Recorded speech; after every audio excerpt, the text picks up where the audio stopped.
Hare Krishna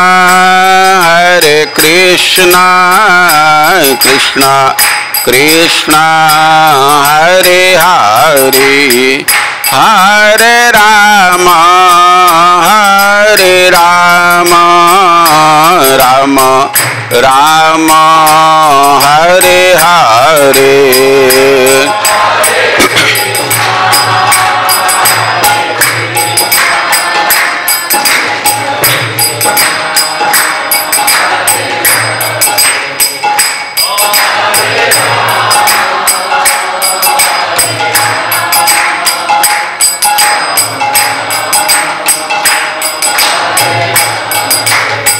Hare Krishna Krishna Krishna Hare Hare Hare Rama Rama Rama Hare Hare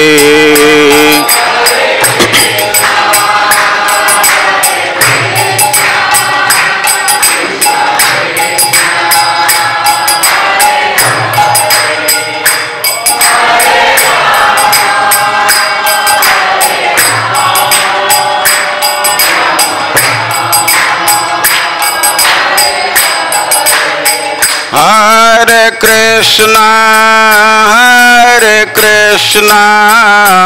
Krishna Krishna Hare Hare Hare Rama Rama Rama Hare Hare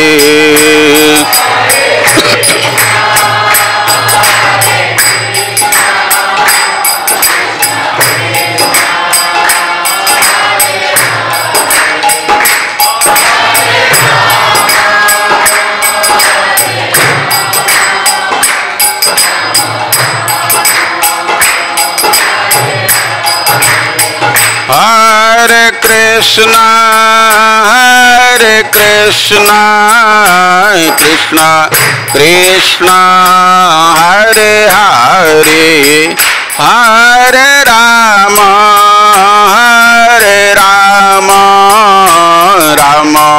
Rama Hare Hare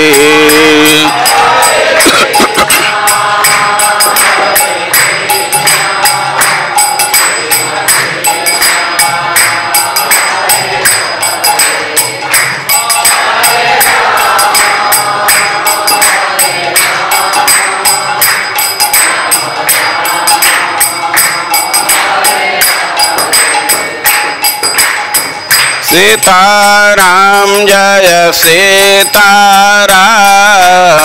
Sitaram Jaya Sitaram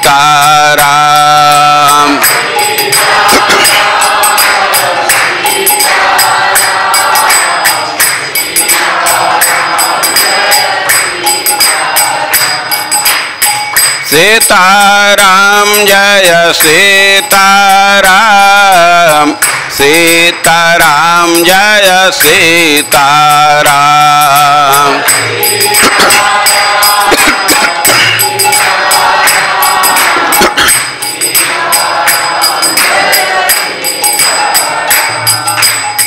Sitaram Jaya Sitaram Sitaram Jaya Sitaram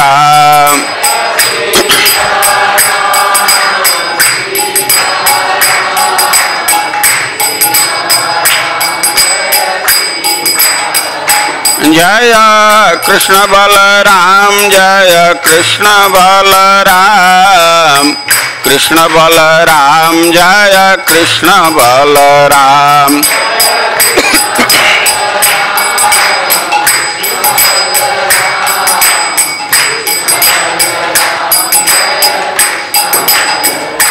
Jaya Radha Shyam Sundar Radha Shyam Sundar Radhe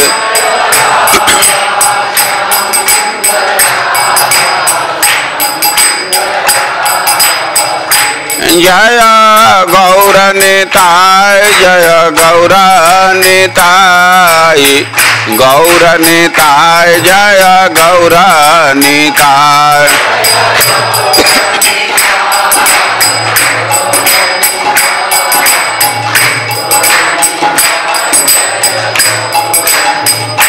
जय प्रभुपाद जय प्रभुपाद प्रभुपाद श्रील प्रभुपाद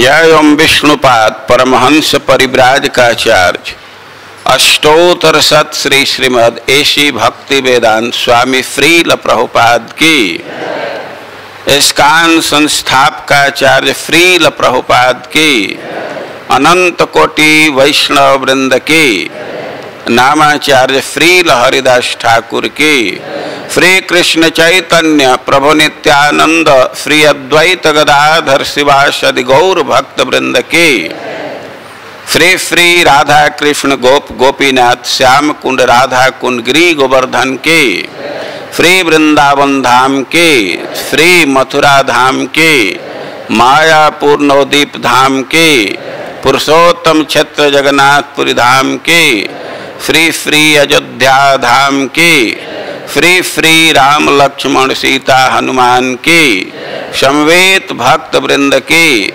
श्री श्री कृष्ण बलराम के श्री श्री राधा श्याम सुंदर के श्री श्री निताई गौर सुंदर के समवेत भक्त वृंद के श्री श्री गुरु एवं गौरांग की।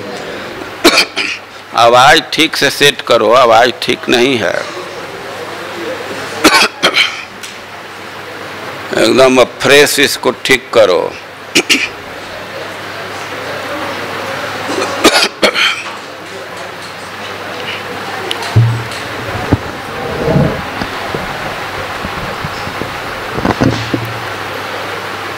ओम अज्ञानतिमिरान्धस्य ज्ञानाञ्जनशलाकया चक्षुरुन्मीलितं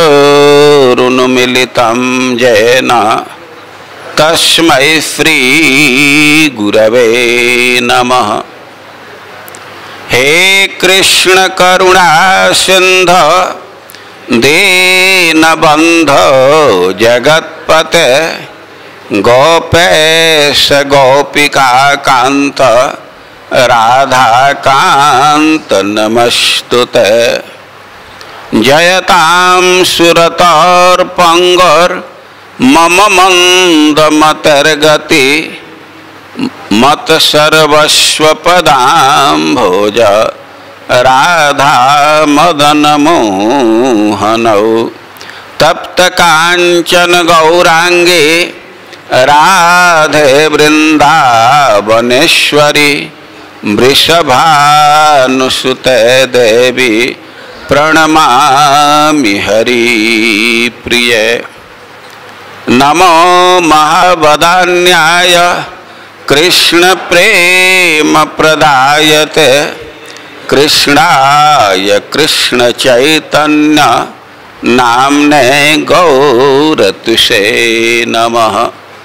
श्री चैतन्य मनोभीष्टं स्थापितं येन भूतले सोऽयं रूपः कदा मह्यं ददाति स्वपदान्तिकम्।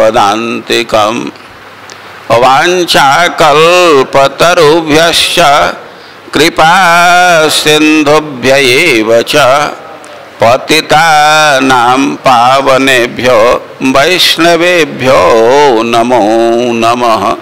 जय श्री कृष्ण चैतन्य प्रभो नित्यानंद श्री अद्वैत गदाधर श्रीवासादि गौर भक्त वृंद। हरे कृष्णा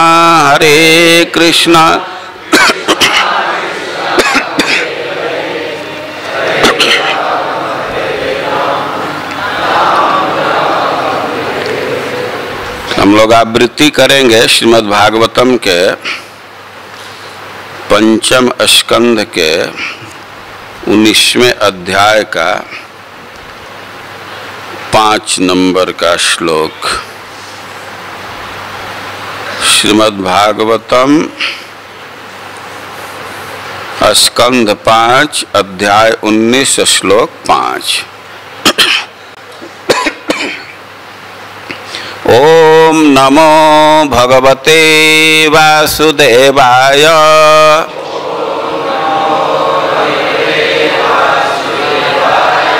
ओम नमो भगवते वासुदेवाय।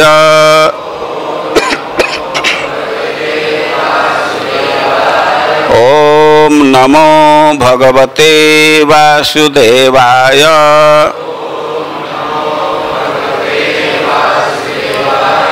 मर्त्यावतारस्त्विहमर्त्यशिक्षणम्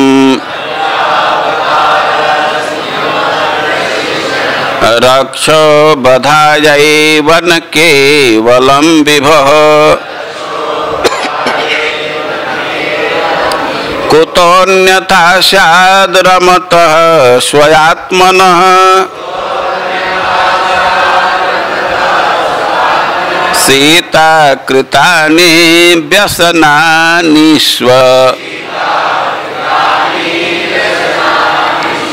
मर्त्यावतारस्त्विहमर्त्यशिक्षणम् रक्षो बधाय एव न केवलं विभोः। कुतोऽन्यथा स्याद् रमतः स्वयात्मनः।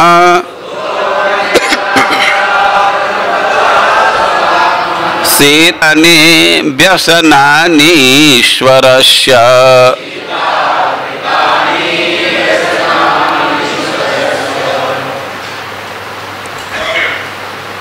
मर्त्य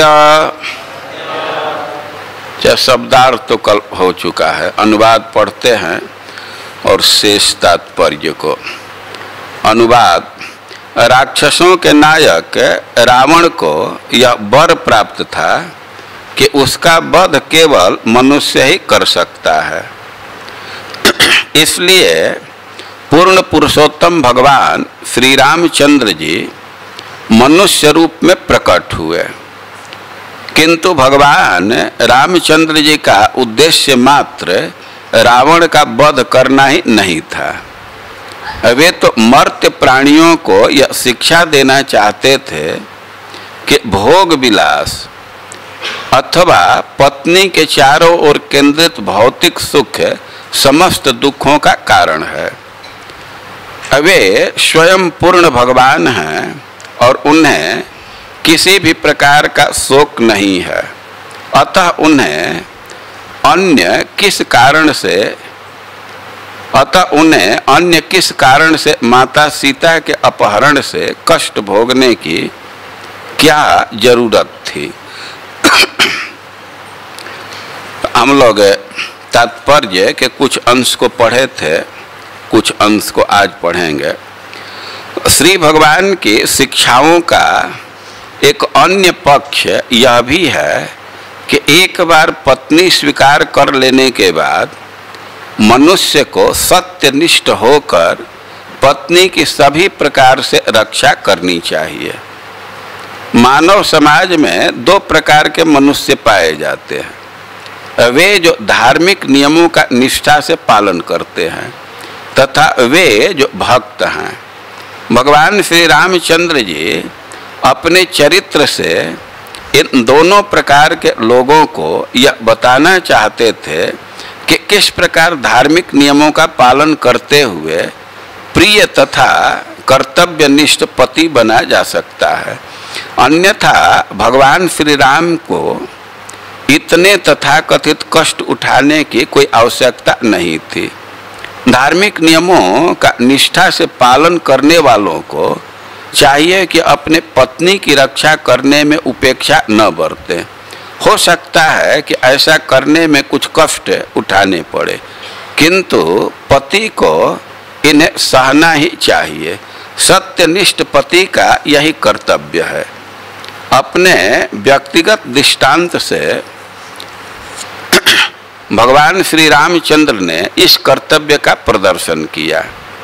भगवान श्री रामचंद्र जी चाहते तो अपनी इच्छा शक्ति से हजारों सीताएं उत्पन्न कर सकते थे, किंतु सत्यनिष्ठ पति का कर्तव्य प्रदर्शित करने के लिए उन्होंने न केवल रावण से सीता की रक्षा की, वरन रावण का उसके पूरे परिवार के साथ संहार कर दिया। भगवान श्री रामचंद्र की शिक्षाओं का एक अन्य पक्ष यह भी है कि पूर्ण पुरुषोत्तम भगवान श्री विष्णु तथा उन्हें उनके भक्तों को भले ही ऊपर से सांसारिक यातनाएं झेलनी पड़े, किंतु इन यातनाओं में उनका कोई सरोकार नहीं होता। वे तो सभी परिस्थितियों में मुक्त पुरुष हैं। इसीलिए श्री चैतन्य भागवत में कहा गया है, यत देखे वैष्णवेर व्यवहार दुख निश्चय जानीह तहा परमानंद सुख। भक्ति में मग्न रहने के कारण वैष्णव सदैव दिव्य आनंद में अवस्थित होता है। भले ही ऐसा लगे कि उसे भौतिक कष्ट हो रहा है, किंतु उसे दिव्य विरह अवस्था प्राप्त रहती है। प्रेमी तथा प्रेमिका को भले ही वियोग कष्टकर लगता हो, किंतु वास्तव में यह होता है अत्यंत आनंददायक।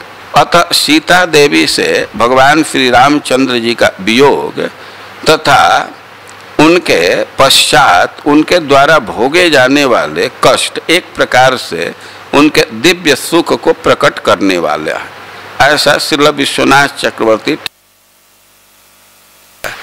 जगत गुरु श्री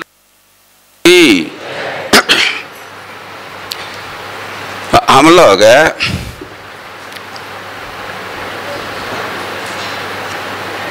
भगवान के अवतार के उद्देश्य के विषय में चर्चा कर रहे थे। कल हम लोग सुने कि भगवान रावण का वध करने के लिए अवतार ग्रहण किए, लेकिन हनुमान जी कह रहे हैं कि केवल रावण का वध करने के लिए अवतार नहीं लिए। रावण का वध करना एक उद्देश्य था, लेकिन इससे भी बड़ा उद्देश्य था मनुष्य जाति को। तब हम क्या करें?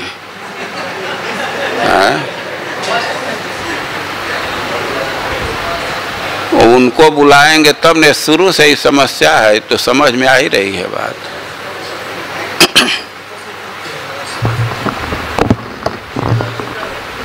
हरे कृष्णा कृष्णा कृष्णा हरे हरे।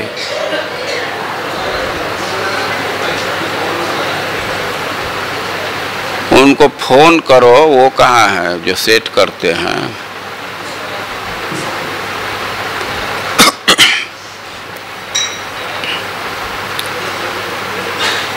हरे कृष्णा कृष्णा कृष्णा हरे हरे, हरे राम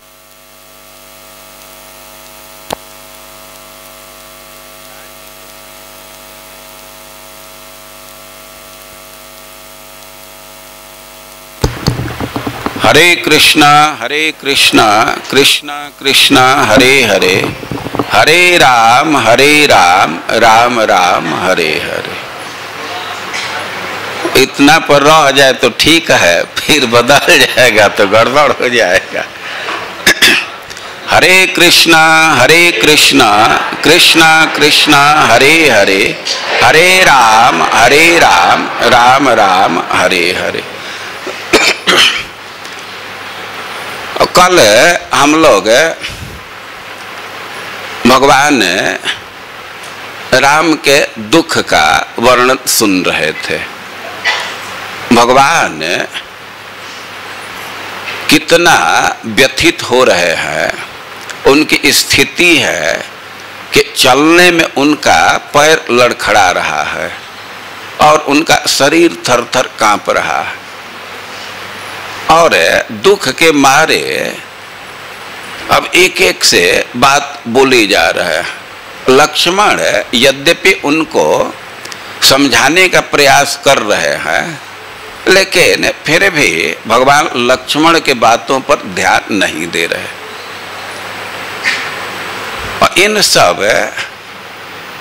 व्यवहारों के पीछे भगवान का उद्देश्य है मनुष्य जाति को शिक्षा प्रदान करना। जो व्यक्ति स्त्री में आसक्ति रखेगा तो उसको कष्ट सहना ही पड़ेगा। यही भगवान संदेश देना चाहते हैं। लेकिन भगवान जो लीला किए उसका और भी पक्ष है। और जैसा श्री प्रभुपाद जी यहाँ लिख रहे हैं कि भगवान मनुष्य जाति को शिक्षा देना चाहते हैं कि यदि विवाह किए हैं, किसी स्त्री का पाणी ग्रहण किए हैं, तो उसका रक्षा करना परम कर्तव्य है। कोई भी कष्ट सह करके अपने पत्नी की रक्षा करनी ही होती है, यह बिल्कुल आवश्यक है। तो भगवान यह संदेश देना चाहते हैं। हम लोग थोड़ा भगवान के लीला पर विचार करेंगे। आप जानते हैं कि भगवान का विवाह हुआ, विवाह के बाद बड़े ही खुशी के साथ अयोध्या में आए। महाराज दशरथ राम के गुणों पर विचार कर रहे हैं और उनके गुण पर विचार करके उनके मन में यह विचार आया कि इतना गुणशाली व्यक्ति है हमारा पुत्र, हमसे अधिक योग्य है, तो यथाशीघ्र इसको राज्य का भार दे देना चाहिए। अब उनको थोड़ा भी विलंब असह्य हो रहा था। तुरंत अपने पुरोहित को बुलाए और उनसे कहे कि अब विलंब करने की जरूरत नहीं है, राज्याभिषेक के लिए तिथि निश्चित कीजिए और उसकी तैयारी प्रारंभ कर दिया जाए। भगवान को युवराज पद पर अभिषिक्त करना था। तो अब पुरोहित लग्न का गणना करके देखे तो निकट भविष्य में ही पुष्य नक्षत्र उपस्थित हो रहा था। तो राज्याभिषेक के लिए यह नक्षत्र बहुत अच्छा माना जाता है। और तिथि निश्चय की गई और महाराज दशरथ निर्देश दिए कि जो भी आवश्यक सामग्री है उसको जुटा लिया जाए और जो भी आवश्यक कृत्य है उसका संपादन किया जाए। महाराज दशरथ के निर्देश से पुरोहित भगवान राम को उपवास व्रत का दीक्षा दिए। उनको युवराज पद पर अभिषिक्त होना है और उसके पहले का कुछ कृत्य है। अब तो भगवान का विवाह हो चुका है और सीता जी को साथ में ले करके और वे उपवास व्रत के दीक्षा लिए और दोनों ही भली भांति व्रत का निर्वाह किए। ऐसा लिखा गया है कि वे कुश की चटाई पर सोए। उधर तो युवराज पद पर अभिषिक्त करने की तैयारी चल रही है, उसका कृत्य प्रारंभ हो गया है और इसके बीच में मंथरा कैकेयी को समझाने लगी। वे जा करके राम के अभिषेक की सूचना सुनाई और कैकेयी तो बहुत प्रसन्न हुई, लेकिन मंथरा उसको कई एक तरह से समझाने लगी कि आपके हित में नहीं है, भरत को राज्य से वंचित किया जा रहा है। कैकेयी कह रही थी कि अरे राम राजा बनेंगे तो भरत भी एक दिन राजा होंगे। ये राम के राजा होने का मतलब है कि भरत भी राजा है। दोनों भाई में बहुत अंतर नहीं है, लेकिन कैकेयी समझाने लगे कि ना, आप नहीं समझ रही है। एक बार जो राजा के पद पर अभिषिक्त हो गया तो सदा सदा के लिए राज्य उसका हो गया, और एक बार राम यदि राजा के पद को स्वीकार कर लेते हैं तो अब भरत को कभी राज्य का सुख नहीं मिलेगा। और जैसे वो मंथरा को प्रेरित की, वो मंथरा कोप भवन में गई, राजा दशरथ उसके रुष्ट होने का कारण पूछने लगे, और उस क्रम में वे पहले से प्राप्त अपने वर को याद दिलाई और उसकी मांग की। वे स्पष्ट शब्दों में वर मांगे कि भारत को राज्य मिलना चाहिए और राम को वनवास होना चाहिए।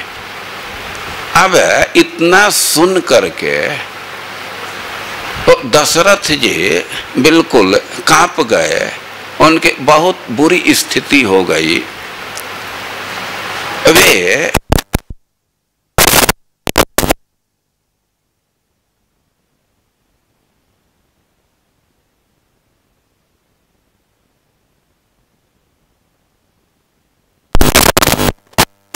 देख लें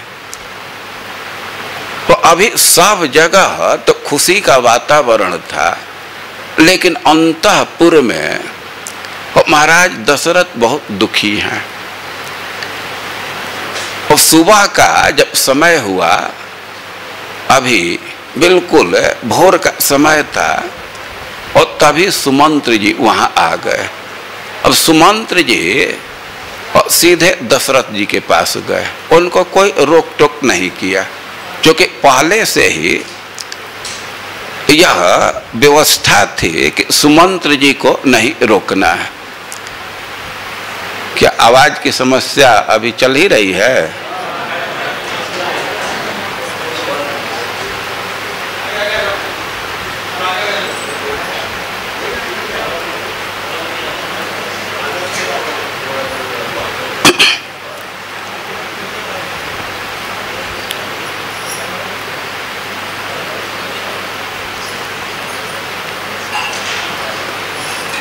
हरे कृष्णा कृष्णा कृष्णा हरे हरे, हरे राम राम राम हरे हरे।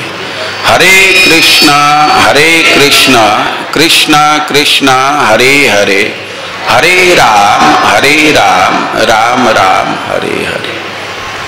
अब हम क्या जानते हैं, सुनने वाले जानेंगे ना। हमको तो ज्यादा लग रहा है, आवाज तो ठीक नहीं है। हरे कृष्णा कृष्णा कृष्णा हरे हरे, हरे राम राम राम हरे हरे। हरे कृष्णा कृष्णा कृष्णा हरे हरे, हरे राम राम राम हरे हरे। एक बार प्रवाह रुक जाने के बाद तो फिर कठिन होता है। जो तो हम लोग अयोध्या के स्थिति को सुन रहे थे। भगवान के राज्याभिषेक की तैयारी चल रही थी, और तब तक बहुत भारी परिवर्तन हो गया। अब सुमंत्र जी वहां पहुंचे तो देखे कि राजा बहुत व्यथित हैं, बहुत दुखी हैं। उनको कुछ समझ में नहीं आ रहा था। और कैकेयी वही थी। कैकेयी सुमंत्र जी से कही कि तुम राम को यहाँ बुला दो। अब सुमंत्र जी के सामने समस्या थी कि कैकेयी कह रही है, लेकिन जब तक दशरथ जी नहीं कहेंगे तो हम कैसे राम को बुलाएं। लेकिन दशरथ जी भी कहे कि हाँ, राम को बुलाइए। तो अभी बिल्कुल सुबह का समय था। सुमंत्र जी आए और भगवान राम को बुला करके ले गए। भगवान राम तो राज्याभिषेक के तैयारी में थे और रथ पर बैठ करके बड़े उत्साह के साथ दशरथ जी के दरबार में गए। वे रथ पर बैठे थे और 3 देवढ़ी को रथ पर बैठे बैठे ही पार कर गए। और आगे के जो 2 देवढ़ी थे तो उसको भी उतर करके गए, पैदल पहुंचे और दशरथ जी और कैकेयी को वहां बैठे हुए देखे। लेकिन वहां गए, जाकर के प्रणाम किए दशरथ जी को, कैकेयी को प्रणाम किए तो दशरथ जी एक बार राम के तरफ देखे और एक बार बोले राम, और इसके बाद मुख नीचे कर दिए। अब मुख नीचे कर दिए और उनके मुख पर कोई कांति नहीं थी, वे बहुत क्षुब्ध दिख रहे थे। अब इसको देख करके भगवान राम तो बहुत चिंतित हुए कि यह मैं क्या देख रहा, कुछ कारण नहीं समझ रहे थे। उनको ऐसा लगा कि आज पिताजी हमसे रंज हैं क्या, कोई मैं गलती कर दिया हूं। वे बड़े चिंता में पड़े। रोज आने पर तो बहुत स्नेह से दशरथ जी राम को बैठाते थे, उनसे कई एक प्रश्न पूछते थे, बात करते थे। लेकिन आज तो राम के तरफ देख भी नहीं रहे हैं। और दशरथ जी कि इस स्थिति को देख करके तो भगवान बड़े ही चिंता में पड़े, कुछ समझ नहीं रहे थे कि क्यों ऐसी स्थिति हो गई। और वही कैकेयी भी है तो भगवान कैकेयी से पूछने लगे कि आज मैं यह क्या अवस्था देख रहा हूं, पिताजी हमसे क्यों उदासीन है, मैं कोई बहुत भारी गलती कर दिया क्या, तुम बतलाओ कि पिताजी आज हमसे बात क्यों नहीं कर रहे हैं। कोई भरत शत्रुघ्न या लक्ष्मण कुछ अनुशासनहीनता कर दिए, किस बात के इनको दुख है, या भगवान कह रहे हैं कि तुम कोई बात तो नहीं बोल दी हो, क्यों ये इतना क्षुभित है, क्यों ये असंतुष्ट है, या और भी प्रश्न कर रहे हैं कि शारीरो मानसो वापि कचित देनम न बाधते संतापो वा वितापो वा दुर्लभम ही सदा सुखम। वे कैकेयी से पूछ रहे हैं कि यह बतलाओ कि पिताजी के शरीर में कोई रोग उत्पन्न हो गया क्या, कोई बीमारी से बाधित हो रहा है, या उनके मन में कोई संताप है, कोई चिंता है। क्योंकि इस संसार में व्यक्ति सदैव सुखी नहीं रहता है, दुर्लभम सदा सुखम। कभी कभी अच्छा समय होता है लेकिन यह कोई निश्चित नहीं है कि सदा अच्छा समय ही होगा। तो क्या इनको कुछ शरीर में कठिनाई हो गई है या मन में कुछ चिंता है, क्या बात है, तुम इस बात को बतलाओ। और वे कहे कि एतदा चक्षु में देवी तत्वेन परिपृच्छत किम निमित्तम अपूर्वोयम विकारो मन जाधिपे। कि तुम ठीक ठीक बतलाओ, यथावत बतलाओ कि किस कारण से हमारे पिताश्री की यह अपूर्व स्थिति हो गई है, ये क्यों इतना उदास दिख रहे हैं, क्षुब्ध दिख रहे हैं।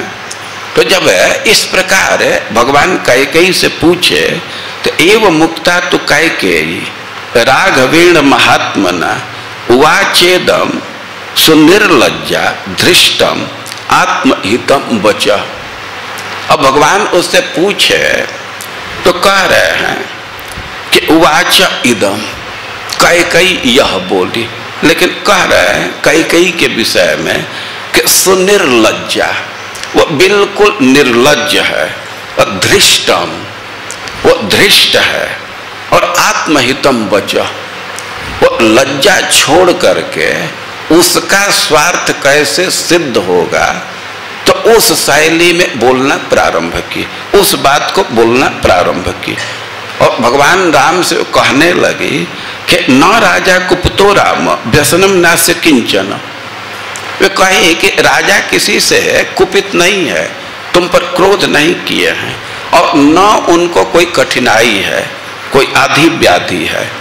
किंचिन मनोगतम त्वस्य त्वद्भयान नानुभासते, अरे कि कुछ कुछ उनके मन में है, कुछ बात उनके मन में है, लेकिन त्वद्भयाद, तुम्हारे भय के कारण तुमसे संकोच करके न अनुभासते, उसको वो स्पष्ट कह नहीं रहे। उनके मन में कुछ बात है, कुछ कहना चाहते हैं, लेकिन तुम्हारे संकोच बस, तुम्हारे भय से वे उस बात को कह नहीं रहे हैं।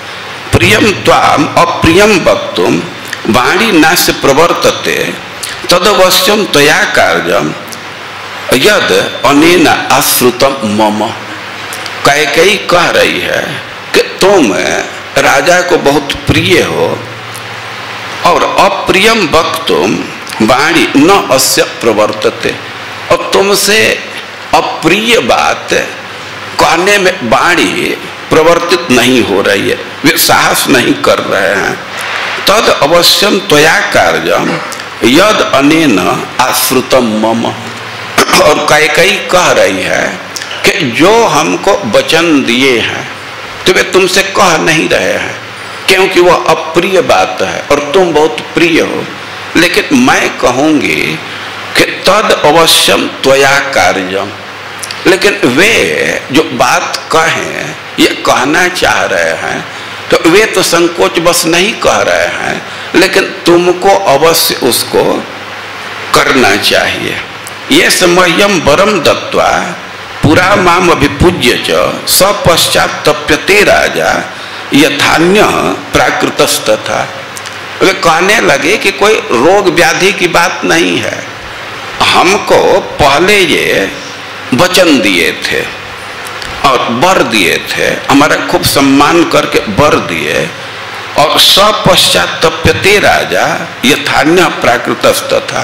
पहले तो खूब हमारा सम्मान किए और वर दिए, अब उसी वर से वे दुखी हो रहे हैं। जैसे कोई साधारण व्यक्ति दुख में पड़ता है, वैसे ये दुखी हो रहा है। अति सृज्य ददानीति वरम मम विषाम्पति, हमको तो कह दिए कि मैं दूंगा, और पहले कह दिए, और स्वनिरर्थक गत जले सेतु बंधितु मिच्छति। अब बेकार का भी चाहते हैं कि किसी तरह उस बात को टाल दे। तो इनकी तो यह स्थिति है कि बांध से पानी बह गया, अब पानी निकल गया, अब उसके बाद बांध को बांधने का प्रयास करे तो उसे कोई लाभ है? तो पहले तो हमको ये वचन दे चुके हैं, वर दे चुके हैं, और अब चाह रहे हैं कि वह बदल जाए, तो यह तो व्यर्थ का प्रयास है। और वो कहने लगे कि धर्म मूलमिदम राम विदितम च सतामपि तत्सत्यम न त्यजेत राजा कुपितस्त्वत्कृते यथा।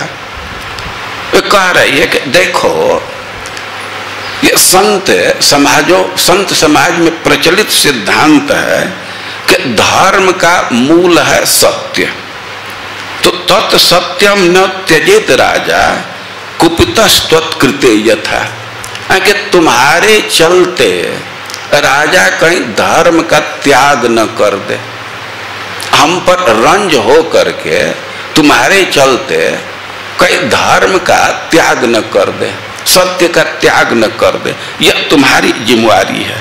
यदि तद वक्षते राजा शुभम व यदि वा शुभम करिष्यसि ततः सर्वम आख्यास्यामि पुनस्तुहम।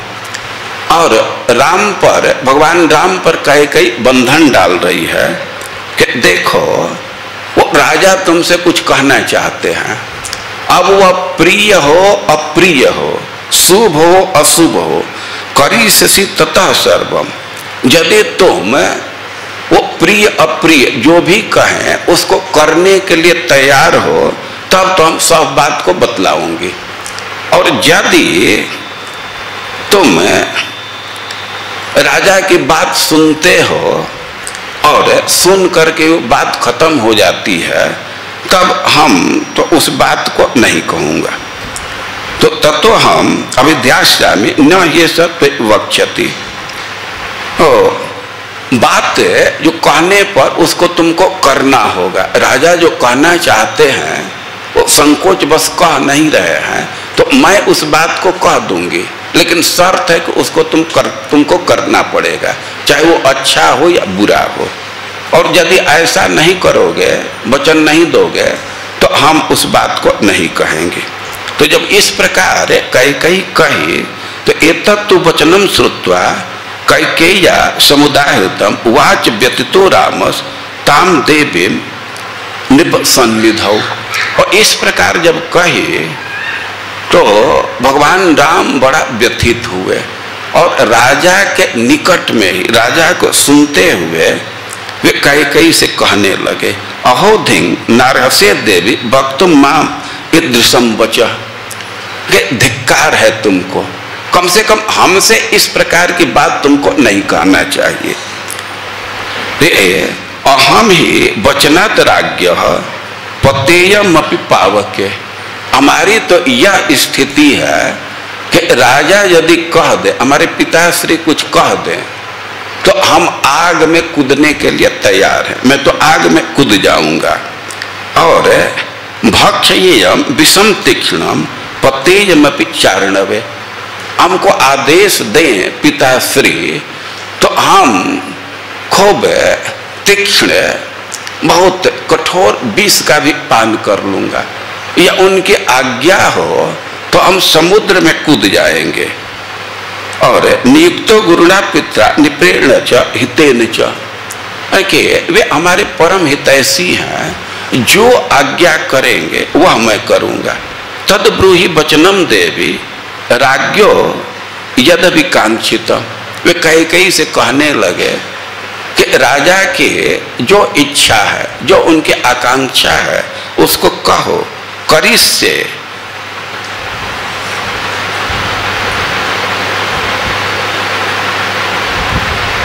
रामो द्विर नाभिभाषते।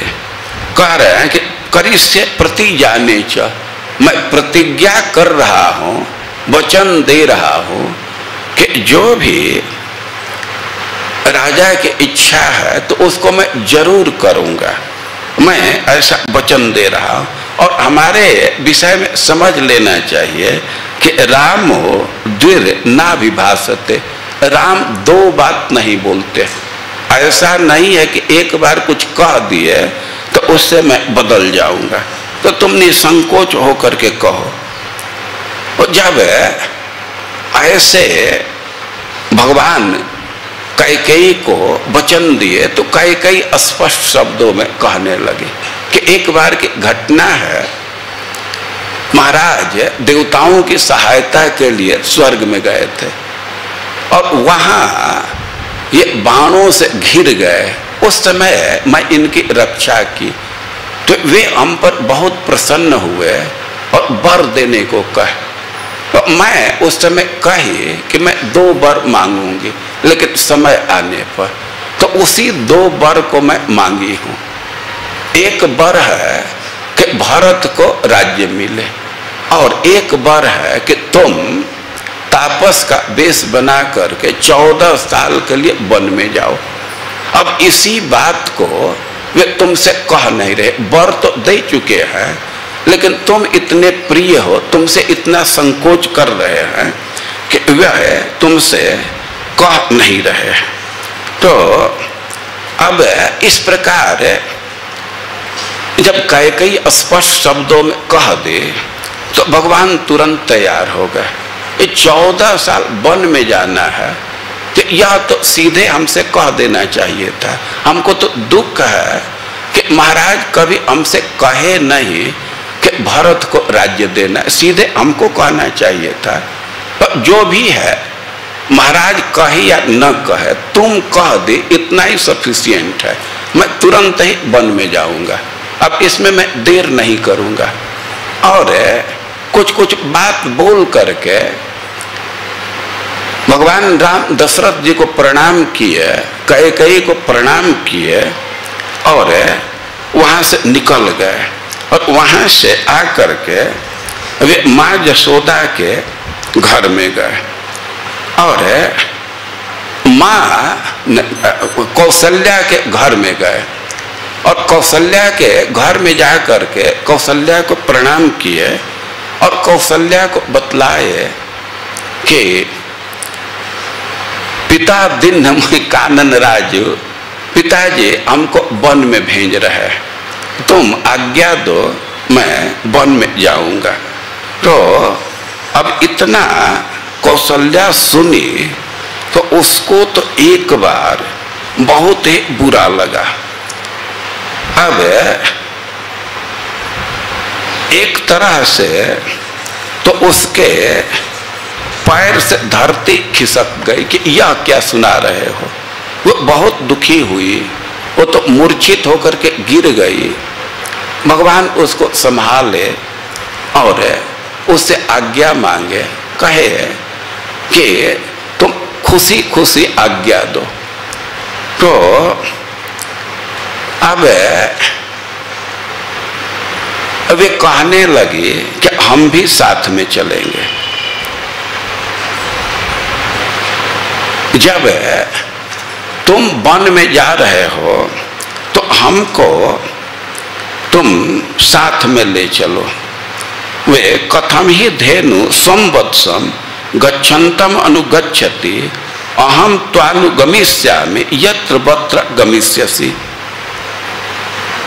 कौशल्या कहने लगे कि जैसे कोई गाय है तो अपने बछड़े के पीछे पीछे चल देती है, तो तुम यदि वन में जा रहे हो तो मैं भी वन में चलूंगी।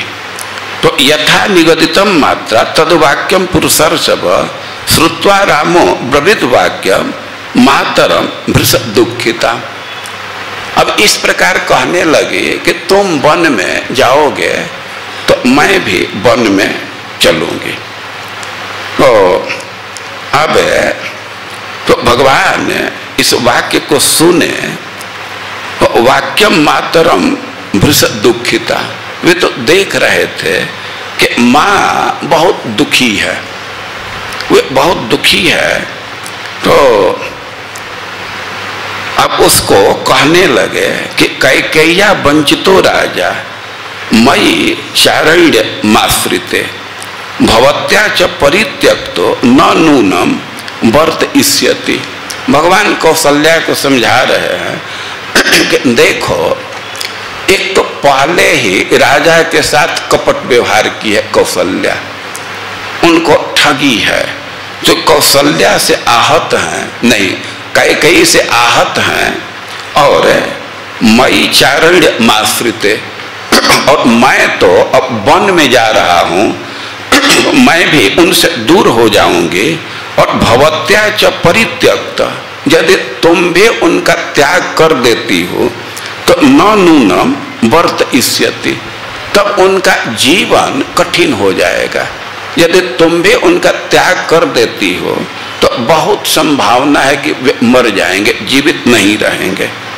और भर्तु किल परित्यागो निशंसः केवलम स्त्रिया।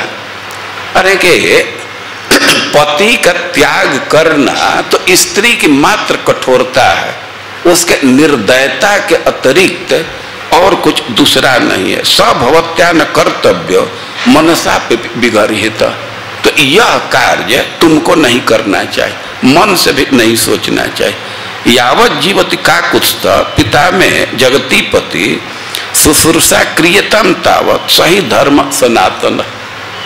भगवान कौशल्या को समझा रहे हैं कि जब तक पिताजी जीवित हैं तो शुश्रूषा क्रियतम तावत, तब तक उनकी सेवा करो। सही धर्म सनातन, यही सनातन धर्म है। तो एवं मुक्ता तो रामेण कौशल्या शुभ दर्शना तथा इत्युवाच सुप्रीता राम अक्लिष्ट कारिणम। और भगवान ऐसे कहे तो कौशल्या तैयार हो गई और कहे कि ठीक है। अब भगवान कौशल्या से कहने लगे कि मैं 14 वर्ष के बाद यहाँ आ जाऊंगा, लेकिन फिर भी अब कौशल्या तो रोने लगी। अब भगवान उसको फिर से समझा रहे हैं और वे समझा रहे हैं कि कोई भी स्त्री है तो उसके लिए पति देवता है।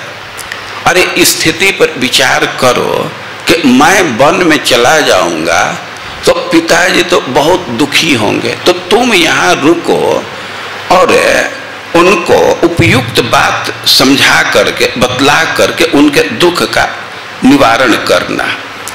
और वे सिद्धांत दे रहे हैं कि व्रतोपवास निरता या नारी परमोत्तमा भरतारम नानुवर्तेत साच पाप गतिर भवेत। भगवान सिद्धांत दे रहे हैं कि कोई स्त्री है और बहुत व्रत कर रही है, बहुत उपासना कर रही है, उपवास कर रही है और बहुत उत्तम कुल में उसका जन्म हुआ है, लेकिन वे अपने पति का अनुगमन नहीं करती है, तो उसको वही गति मिलती है जो पापियों को मिलता है। और भर्तु शुश्रूषया नारी लभते स्वर्ग मुत्तमम। और जो स्त्री अपने पति की सेवा करती है अपिया निर्नमस्कारा, हो सकता है कि वह किसी देवता को नमस्कार तक नहीं कर रही, पूजा करने की बात तो दूर है, निर्नमस्कारा और निवृत्ता देव पूजनात्, न किसी देवता की पूजा कर रही है न देवता को नमस्कार कर रही है, केवल अपने पति की सेवा कर रही है, तो उसी से उसको स्वर्ग मिल जाता है, वह स्वर्ग को प्राप्त करती है। ऐसे भगवान समझा रहे हैं। इस विषय में हमारे गुरु महाराज महाभारत का एक आख्यान सुनाते हैं कि एक बार बद्रिकाश्रम में हिमालय में वेदव्यास जी नदी में स्नान किए, गंगा जी में डुबकी लगाए। तो जाड़ा का दिन था, एक डुबकी मारे और डुबकी मारने के बाद बाहर निकले तो कहे कि कलयुग धन्य है। अब उनके शिष्य पूछने लगे कि आप ऐसा क्यों कह रहे हैं कि कलयुग धन्य है? तो वेदव्यास जी बतलाए कि कलयुग में केवल व्यक्ति भगवान का नाम बोलेगा तो उसी से उसकी सद्गति हो जाएगी। और वेदव्यास जी फिर डुबकी लगाए और डुबकी लगाने के बाद बाहर निकले तो बोले कि स्त्रियां धन्य हैं। और फिर शिष्य लोग पूछे कि ऐसा आप क्यों कहे? तो वेदव्यास जी कहे कि स्त्री केवल अपने पति की सेवा करके सद्गति को प्राप्त कर लेगी। और वेदव्यास जी फिर डुबकी लगाए और डुबकी लगाने के बाद बाहर निकले तो कहे कि शूद्र धन्य है। तो शिष्य लोग पूछे कि क्यों ऐसा कह रहे हैं? तो वे बतलाए कि शूद्र अन्य वर्ण का सेवा करके सद्गति प्राप्त कर लेगा। तो इनके सद्गति के प्राप्ति का साधन बिल्कुल आसान है। कलयुग में सद्गति प्राप्त करना बहुत आसान है। स्त्री के लिए सद्गति प्राप्त करना बहुत आसान है। शूद्र के लिए सद्गति प्राप्त करना बहुत आसान है। तो भगवान सिद्धांत दे रहे हैं कि भर्तु शुश्रूषया नारी लभते स्वर्ग मुत्तमम। केवल अपने पति की सेवा से ही कोई स्त्री स्वर्ग को प्राप्त कर लेती है, भले ही वो किसी देवता की पूजा करे या न करे, किसी देवता को नमस्कार करे या न करे। और सिद्धांत दे रहे हैं कि कोई स्त्री बहुत व्रत कर रही है, बहुत उपवास कर रही है और बहुत उत्तम कुल में उसका जन्म हुआ, लेकिन अपने पति का अनुगमन नहीं कर रही है, तो उसको वही गति प्राप्त होगा जो पापियों को प्राप्त होता है। तो ऐसे भगवान ने माँ यशोदा को कई एक बात समझा करके और उसको वही रोकने का प्रयास कर रहे हैं। अब अपने पुत्र की बात को सुन करके माँ यशोदा, माँ कौशल्या तो कन्विंस्ड हो गई और भगवान को वन में जाने की आज्ञा दे दी। और वे बहुत बहुत अनुष्ठान करने लगी और कई एक देवताओं से आशीर्वाद मांगने लगी कि हमारे बेटा का वन का यात्रा निर्बाध हो, कोई बाधा न आवे। तो माँ कौशल्या से आज्ञा ले करके अब भगवान सोचे कि सीता को कुछ समझा देना चाहिए। तो अब वहां से वे सीता के पास गए। अब सीता के पास भगवान जा रहे हैं और सीता जी को अब तक यह पता नहीं है कि राज्याभिषेक के प्रोग्राम में कोई परिवर्तन हो गया। वे तो उपवास के व्रत में दीक्षित थी, भगवान को बुलावा आ गया तो वे उधर चले गए, लेकिन सीता तो अभी उसी उत्साह में थी, उसी हर्ष में थी कि आज हमारे पति का राज्याभिषेक है। तो अब वे उपवास के बाद, व्रत के बाद स्नान कर रही थी, अपने बालों को ठीक कर रही थी और भी जो देवताओं की पूजा इत्यादि है तो उसको संपादित कर रही थी।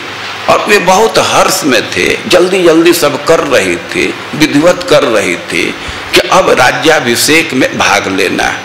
अब जो यज्ञ होना था तो भगवान राम के साथ सीता को भी बैठना था, तो वो तो उसी उत्साह में थे। और तब तक देखिए कि भगवान राम आ रहे हैं। अब भगवान राम आ रहे हैं और उनके ऊपर कोई छत्र नहीं है, कोई चामर नहीं डुला रहा है और ये मुख नीचे किए हुए आ रहे हैं। तो भगवान को देखते ही वो तो बहुत भारी विस्मय में पड़ गई कि यह मैं क्या देख रही हूँ। वे बहुत हैरानी में हो गई और नजदीक गए।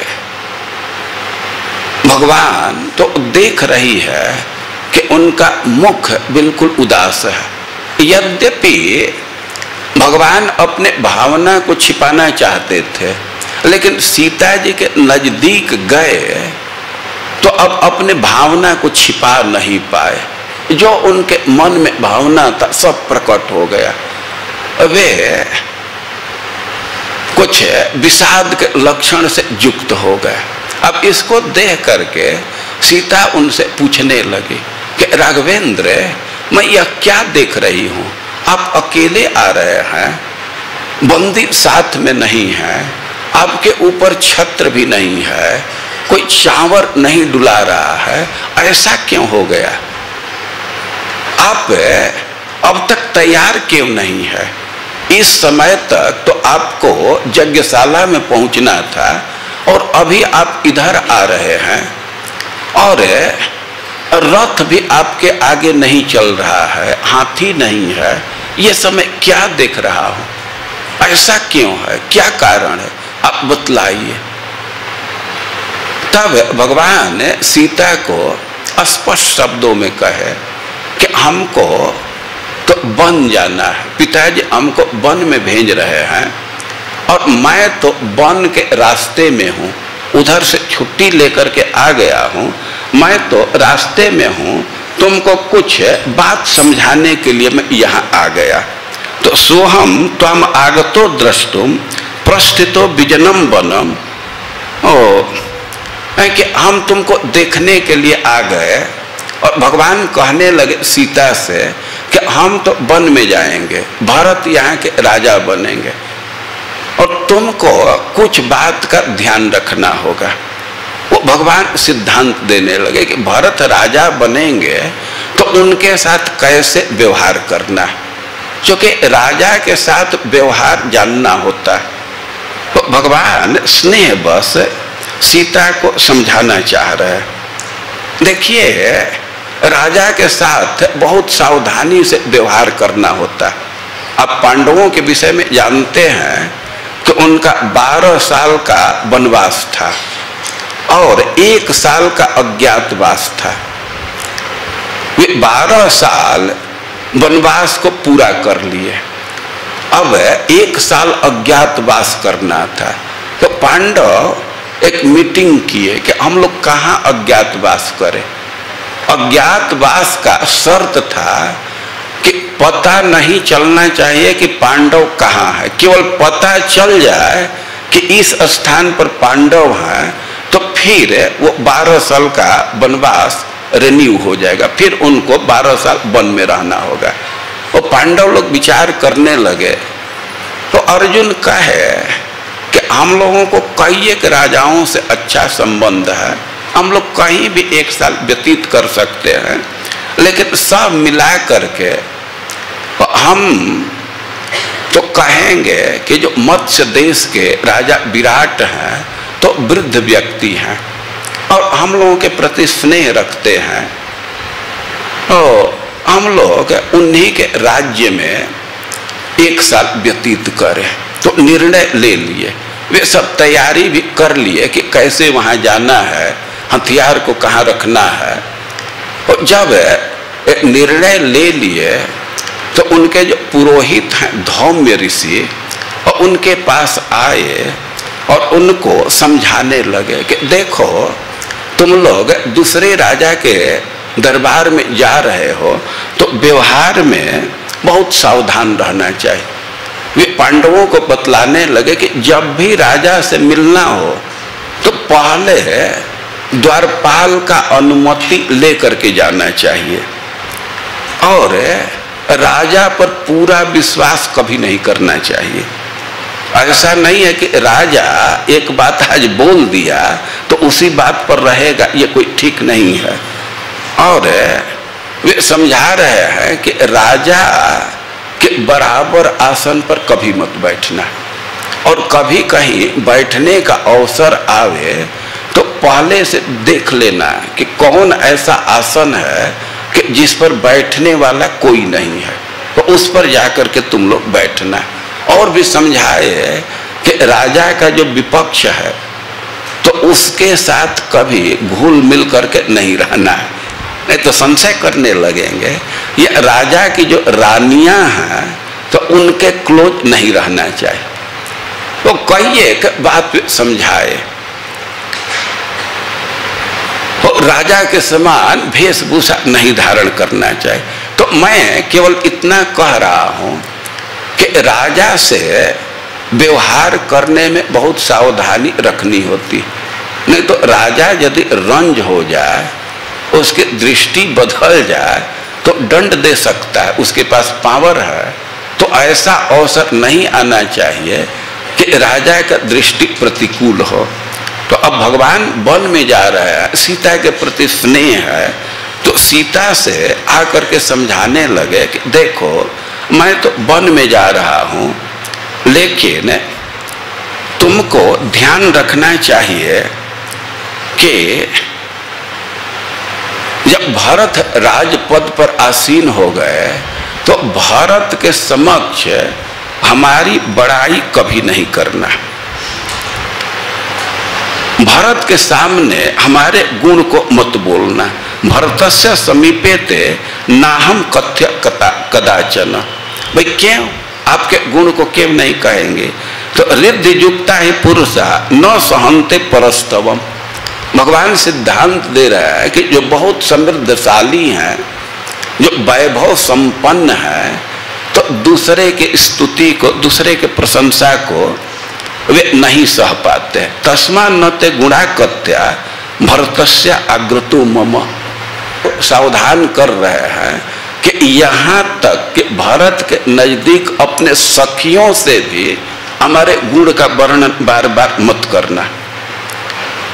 और वे समझा रहे हैं कि मैं बन जाऊंगा, थोड़े दिन के बाद लौट आऊंगा, तो तुम धैर्य को मत खोना, तुम बिल्कुल स्थिर रहना। और भी समझा रहे हैं सीता को कि सुबह जग करके और देवताओं की पूजा करना, और रोज पिताश्री राजा दशरथ को नमस्कार करना, रोज जा करके उनके वंदना करना, और केवल पिताश्री को ही नहीं तीनों माताओं को भी नित्य तुम प्रणाम करना। और भरत शत्रुघ्न बहुत अच्छे व्यक्ति हैं, तो उनको या तो भाई जैसा या पुत्र जैसा व्यवहार करना, और भारत का अप्रिय कभी मत करना। वो राजपद पर है तो राजा पूज्य होता है, तो भारत का हमेशा सम्मान करना। और ऐसे भगवान सीता को कोई एक बात समझा रहे थे, लेकिन अब सीता उनकी बात को सुन करके और कही कि आपकी बात को सुन करके हमको हंसी आ रही है। भगवान की बात सुन करके वो थोड़ा कुपित हो गई, थोड़ा क्रोध में हो गई, और क्रोध से सने हुए बोलने लगी और कहने लगे कि आप जो बात बोल रहे हैं तो ये सब बात सुन करके हमको हंसी आ रही है। अरे एक बात तो यह है कि हमको अयोध्या में रहना होगा, तब ये सब व्यवहार की बात है ना, इसकी आवश्यकता है। एक तो हमको अयोध्या में रहना नहीं है, और इतना सिखा रहे हैं। अरे हमको हमारे माँ और पिताजी भी सिखाए हैं कि कहाँ कैसे रहना है, वो आपको सिखाने की जरूरत नहीं है। और आप ये सब बात बतला रहे हैं, तो एक चीज आपको जान लेना चाहिए कि आर्य पुत्र पिता माता भ्राता पुत्र तथा स्नुषा स्वानि पुण्यानि भुंजान स्वम भाग्यम उपासते। अब सीता जी सिद्धांत देने लगे कि हे आर्य पुत्र, चाहे वो पिता हो, माता हो, भाई हो, पुत्र हो या बहन हो, स्वानि पुण्यानि भुंजाना, वे सब अपने पुण्य का भोग करते हैं, अपने भाग्य का भोग करते हैं, अपने पुण्य का भोग करते हैं, अपने भाग्य का भोग करते हैं। कि भर्तुर्भाग्यम तु नार्ये का प्राप्नोति पुरुषर्षभ। लेकिन अब नारी ऐसी है कि वह अपने पति के भाग्य को भोगती है, और लोग तो अपने अपने भाग्य को भोगते हैं, लेकिन पत्नी पति के भाग्य को भोगती है, और यह प्रत्यक्ष नहीं।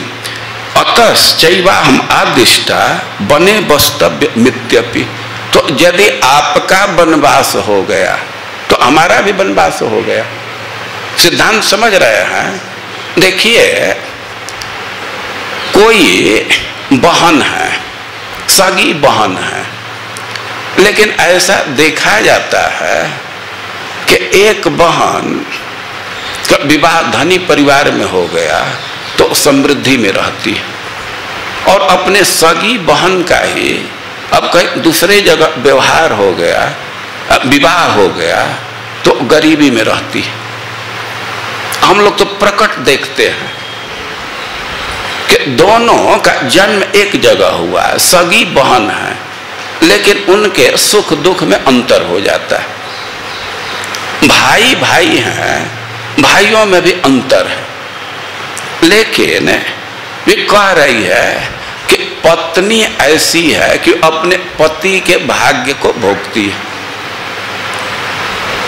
पति को समृद्धि है, पति के पास पैसा है तो पत्नी समृद्ध है, और पति के पास अब गरीबी है तो पत्नी भी गरीब है। देखिए कम से कम वैदिक कल्चर में यही है। अब इस समय जो नौकरी करती हैं अपना इंडिपेंडेंट है, उनकी बात दूसरी है। लेकिन सीता जी कह रही हैं कि पत्नी ऐसी है कि अपने पति के भाग्य का भोग करती है। तो आपको जब वन का आदेश हुआ तो हमको भी वन का आदेश हो गया। तो न पिता नात्मजो वात्मा न माता न सखी जन यह प्रत्यय नारीणाम पतिरेको गति सदा। कह रहे हैं कि कोई स्त्री है तो उसके आश्रय तो पति ही हैं, न उसके पिता आश्रय हैं, न पुत्र आश्रय हैं, न माता आश्रय है, न उसकी सखी आश्रय है। एक स्त्री के लिए तो पति ही आश्रित है। यदि तुम प्रस्थितो दुर्गम वन मध्यैव राघव अग्रतस्ते गमिष्यामि मदनंति कुशकंटका। सीता जी अपना निर्णय दे रही हैं कि यदि तुम प्रस्थितो दुर्गम वन मध्यैव राघव, यदि आप दुर्गम स्थान में जा रहे हैं, वन में जा रहे हैं, तो अग्रतस्ते गमिष्यामि, मैं आपके आगे आगे चलूंगी। जो कुशकंटक है तो उसको मैं रौंदते हुए आपसे आगे चलेंगे।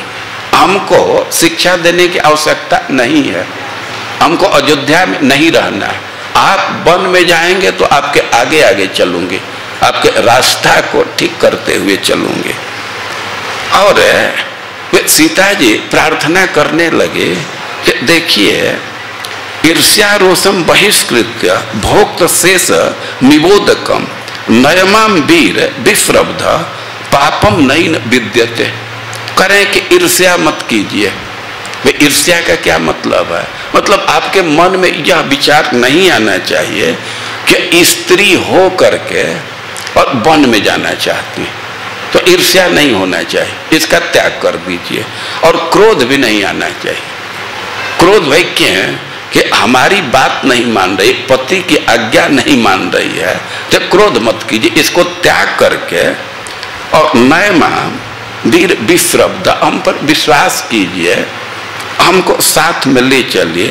पापम मई न विद्यते, हम में कोई दोष नहीं है, मैं पतिव्रता हूँ, आप में अनुरुक्त हूँ, हमारा कहीं मन दूसरी जगह नहीं है, तो हम पर विश्वास कीजिए, हमको साथ ले चलिए।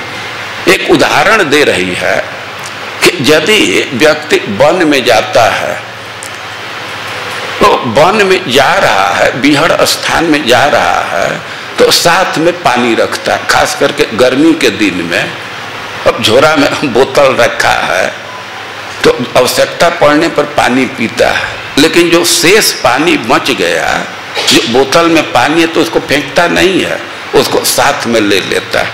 तो कह रहे हैं कि भुक्त शेष निबोधकम, तो वैसे ही आप हमको साथ में ले चलिए। अब सीता जी ऐसे साथ में जाने की बात कहने लगी तो भगवान सीता जी को समझाने लगे कि देखो तुम वन में जाने लायक नहीं हो। वन में तो बहुत कठिनाई होती है, भोजन की कठिनाई है, जो कंदमूल मिलता है उसी पर निर्वाह करना होता है। और वन में बहुत राक्षस घूमते हैं, उनसे भी भय है। और वन में ऐसे ऐसे पशु हैं कि उनको देख करके भय लगता है। तो तुम वन में जाने का आग्रह छोड़ दो, तुम वन में जाने लायक नहीं हो। और भगवान कई एक तरह से वन के दुख का वर्णन करने लगे, वे समझाने लगे कि वन में अनेक प्रकार की कठिनाई है और तुम वन में जाने लायक नहीं हो। वहाँ का पानी लगता है, बुखार आ जाता है, सर्दी हो जाती है, बहुत तरह से वो भगवान समझाने का प्रयास किए कि वन तुम्हारे लायक नहीं है। सब लोग समझा रहे थे। माँ कौशल्या तो कह रहे थे कि मैं यह नहीं कह रही हूं कि वन में स्त्रियां नहीं जाती हैं, वन में स्त्री जाती हैं, लेकिन या तो ऋषि की पत्नी जाती है या कोलभिल की लड़कियां रहती हैं। तुम वन में जाने लायक नहीं हो, और वहां तो तुम पशुओं को देख करके भयभीत हो जाओगे। हाथी चिघाड़ते हैं, सिंह हुंकार भरते हैं, तो उस आवाज से तुम भयभीत हो जाओगे। और सीता जी कहने लगे कि देखिए, जब आप हमारे साथ रहेंगे तो हमको किसी से भय नहीं है। आप तो दूसरों की रक्षा करने में सक्षम है, तो हमारी रक्षा क्यों नहीं कर लेंगे। और सीता जी बोल के कुछ क्षुब्ध होकर के कहने लगे कि किससे आपको भय है, क्यों हमको नहीं ले जाना चाहते। अरे इतना ध्यान रखिए, गुरुता ना भविष्यति, हम आप पर कोई भार नहीं बनेंगे। जो चीज सुलभ रहेगा उसी को खा करके संतुष्ट रहेंगी। जहां सोने को मिलेगा वही संतुष्ट रहेंगे। केवल आपके साथ हूं तो हम कभी किसी दूसरे चीज का स्मरण तक नहीं करूंगी। हमें कभी अयोध्या के सुविधा का ध्यान नहीं आएगा। हम आपके साथ हैं तो वन ही स्वर्ग से भी श्रेष्ठ है, और आपसे रहित हैं तो स्वर्ग भी बेकार है। तो आप हमको साथ ले चलिए। और सीता जी कहने लगे कि हम पहले से ही वन में जाने के लिए तैयार हैं, पहले से ही वो तैयार हैं। क्योंकि जब मैं अपने पिताजी के घर में थी, अपने मायके में थी, तो अथापि च महाप्राज्ञ ब्राह्मणानां मया श्रुतम् पुरा पितृगृहे सत्यम वस्तव्यम किल मे बने। हमारे पिताजी के घर में ब्राह्मण लोग आते थे, तो उस समय हमारे पिताजी से कहते थे कि इस लड़की के भाग्य में कुछ दिन वन का निवास है। और केवल ब्राह्मण ही नहीं, जो भीख मांगने वाली आती थी, तो वे हमारे ललाट को देख करके हमारे माँ से कहती थी कि इस लड़की को तो कुछ दिन वन में रहना पड़ेगा। तो हम तो पहले से वन में जाने के लिए तैयार हैं, और आप हमको मना कर रहे हैं। इतना निश्चित समझ लीजिए कि यदि हमको आप वन में नहीं ले जाते हैं तो या तो हमारा स्थान आग होगा, नहीं तो पानी होगा, और नहीं तो विष होगा। वन में नहीं ले जाएंगे तो हमारा शरीर आग में रहेगा। वन में तो जाना ही है। तुलसीदास जी सीता जी के मनोभाव को लिखे हैं कि सीता जी को जब ही पता चला कि हमारे स्वामी वन में जा रहे हैं, तो वे सोचने लगे कि चलन चाहत बन जीवन नाथु कई सुकृति सन होई हैं साथु। अब हमारे स्वामी, हमारे पति वन में जा रहे हैं, तो किस पुण्य का फल उदित हो कि हम भी साथ में जाए। और अब क्या भविष्य होगा कुछ समझ में नहीं आ रहा। कि तनु प्राण की केवल प्राणा विधि कर तब कछु जाई न जाना। सीता जी कह रही हैं कि कुछ समझ में नहीं आ रहा कि शरीर के साथ प्राण जाएगा कि केवल प्राण साथ में जाएगा। साथ में तो जाना है, वन में भगवान के साथ जाना है, लेकिन यह समझ में नहीं आ रहा है कि विधाता का क्या विधान है कि शरीर के साथ प्राण जाएगा कि शरीर को छोड़ करके केवल प्राण जाएगा साथ में। साथ में तो जाना है। और सीता जी स्पष्ट शब्दों में कही कि देखिए, कदाचित किसी स्थिति में हमको साथ नहीं ले जाएंगे तो हमारे शरीर का स्थान आग होगा या पानी होगा। अब दूसरा इसका कोई स्थान नहीं होगा, या तो विष खा लूंगी। अब सीता जी के इस चेतना को देख करके, उनके बात को सुन करके, तो भगवान तो समझ गए कि इसको यहाँ रोकने से बहुत भारी विपत्ति आ जाएगी। देख दशा रघुपति जी जाना, हठी राखे नहीं राखहि प्राणा। भगवान सीता जी के वचन से समझ गए, उनके भाव से समझ गए कि यदि हठ करके इसको मैं यहाँ रोक देता हूँ तो प्राण त्याग देगी, जीवित नहीं रहेगी। और उसके बात को सुन करके भगवान कहे कि ठीक है, हम तो इसलिए तुमको रोक रहे थे कि वन में बहुत कठिनाई है, यदि तुमको चलना ही है तो जल्दी तैयार हो। तो सीता जी बहुत आग्रह करके वन में गई। अब वे कह रहे थे कि जैसे आप रहेंगे, जहां रहने को मिलेगा उसी में संतुष्ट रहेंगे, हम कभी अयोध्या का स्मरण नहीं करेंगे, हमारे मन में कोई सुख की कामना नहीं रहेगी, केवल आपके चरणों का दर्शन होगा तो इसी से मैं परम आनंद का अनुभव करूंगी। और भगवान लेकर के गए। अब जब वन में गए तो अब सीता जी की क्या स्थिति है कि अब भगवान के साथ रहती थी, सुखपूर्वक थी, लेकिन आप लोग कल सुने कि वो मारीच आ गया और कपट पूर्वक स्वर्ण मृग का रूप धारण करके। कल आप सुने कि सीता जी पुष्प चयन कर रही थी और वह मृग अब दौड़ करके सीता जी के नजदीक आता था, तो फिर भाग जाता था, फिर दौड़ करके आता था कि किसी तरह उनका दृष्टि पड़ जाए। और सीता जी की दृष्टि पड़ी। अब जे वही वो सीता जी उस मृग को देखी तो प्रहिष्टा मृष्ट हाटक वर्णिनी भरतारम अपि चक्रंद लक्षणम चैव सायुधाम। जे वही उस मृग को देखे तो इतना आकृष्ट हो गई कि वहीं से पुकारने लगी, भगवान को पुकारने लगी और लक्ष्मण जी को भी पुकारने लगी।